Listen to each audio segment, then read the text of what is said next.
Hello and welcome to The Explainer. We're surrounded by amazing technology, but have you ever stopped to think about how it's all made? Today, we're pulling back the curtain on the world of manufacturing, so let's jump right in. Right? I mean, you look at a super precise part in a car engine or a custom medical implant, and you just have to wonder, how do you go from a solid block of metal to something so intricate, so perfect? Well, a lot of the time, the answer is something called subtractive manufacturing. And yeah, it's pretty much exactly what it sounds like. You start with a big, solid piece of material, and then you just carve away everything that isn't the final part. Think of a sculptor, but with incredible high-tech tools. And in this world of computer-controlled carving, what we call CNC, there are two processes that are the undisputed champions. The titans of the workshop, each one is a master in its own right, with its own unique powers. So let's meet them. First up, let's talk about CNC turning. For our story, we're going to call this titan the spin. And as you can probably guess, it's all about rotational speed and making things that are perfectly, beautifully symmetrical. The whole idea here is actually pretty simple, but it is so effective. You take the piece of material you're working on, the workpiece, and you spin it really, really fast. And while it's spinning, a cutting tool, which stays perfectly still, moves in and just shaves away the material. It's like a futuristic computer-guided potter's wheel, but for metal. And the process is incredibly precise. It all starts with a digital design that gets translated into code the machine can understand. Then, the operator dials in key settings, like how fast the part's going to spin.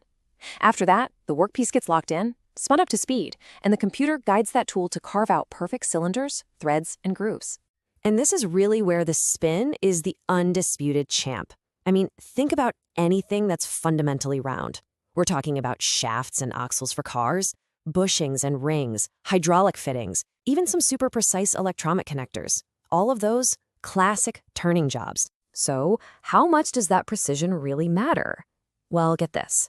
By fine-tuning those cutting parameters, the spin speed, how fast the tool moves, engineers can improve the smoothness of the final part by up to 47%. That's not a small tweak. That's a huge leap in quality.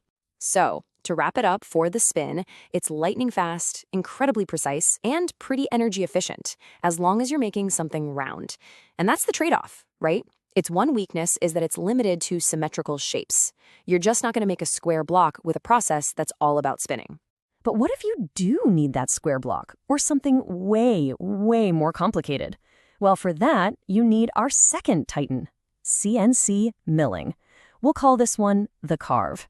Because if turning is the potter, milling is the master sculptor that can create almost any shape you can dream up. Milling totally flips the script. This time, the workpiece is clamped down and held perfectly still. The magic is all in the cutting tool. It's spinning at high speed, and it moves all around the part, sometimes on 3, 4, or even 5 different axes, carving away material from every conceivable angle. The whole process is very methodical. First, the machine is calibrated for absolute precision. Then, the block of material gets locked down tight. The machine usually starts with what are called roughing passes, basically hogging out big chunks of material to get the general shape. That's followed by finishing passes, which use finer tools to get that perfect final shape and that super smooth surface. And man, you can really see its power in the kinds of parts it makes. We're talking incredibly complex shapes, like engine blocks, custom brackets, aerospace parts with all kinds of weird pockets and angles, and even the molds that are used to manufacture thousands of other products. And the accuracy here is just mind-blowing. The standard industry tolerance for milling is plus or minus 5 thousandths on an inch. To put that in perspective, a single human hair is about 3 thousandths of an inch thick. We're talking about a level of accuracy that's almost unbelievable, and it ensures that every part fits exactly as it should. So the huge advantage of the carve is its sheer versatility. You can make just about anything with amazing consistency. So what's the catch? Well, the machines themselves are more expensive. Setting up a job takes longer. And just by its nature, the process tends to create a bit more material waste. Okay, so now that we've properly met our two titans, let's put them side by side. It's time for a direct head-to-head comparison, the spinner versus the sculptor. Everything really comes down to that very first difference, what's moving. In turning, the workpiece spins. In milling, the tool spins and moves.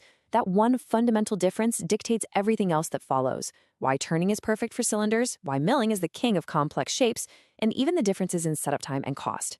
It all flows from there. So if you're an engineer or a designer, this is the big question, right? Which Titan do you call on for a specific job? How in the world do you make that call? Well, it often starts with one really simple question. Just ask yourself, is the part I need round? I mean, is it basically a cylinder? If you're making a shaft, a ring, a pen, anything like that, then the spin from CNC turning is pretty much always going to be your fastest, most efficient bet. But on the other hand, what if your part has flat sides, or angled holes, weird pockets, or just a totally irregular shape? If it looks less like a pen and more like a custom bracket for an airplane, well, then you absolutely need the versatility of the carve, CNC milling. Of course, the real decision is a little more complex. The first thing engineers look at is definitely the part's shape, its geometry. But they also have to factor in the type of material, how many of these parts they need to make, and exactly how precise that final part needs to be. And making the right choice here, it pays off big time. Companies that really nail these process decisions see a 5% or even greater increase in the number of good parts they produce. That means less waste, lower costs, and a way more efficient operation all around. At the end of the day, it's about so much more than just making something. As one of our sources puts it so well, picking the right process affects how good and fast the work is. This helps save time and money. That choice you make right at the beginning, turning or milling, is the key to unlocking all of it. And that leaves us with one last really interesting question. What happens when a part needs the best of both worlds? What if you need the perfect symmetry of turning, but you also need the complex details of milling, all on the same part? Well, that's where the story gets even cooler, and it leads us to hybrid machines that can do both. But that is a tale for another explainer. Thanks for watching.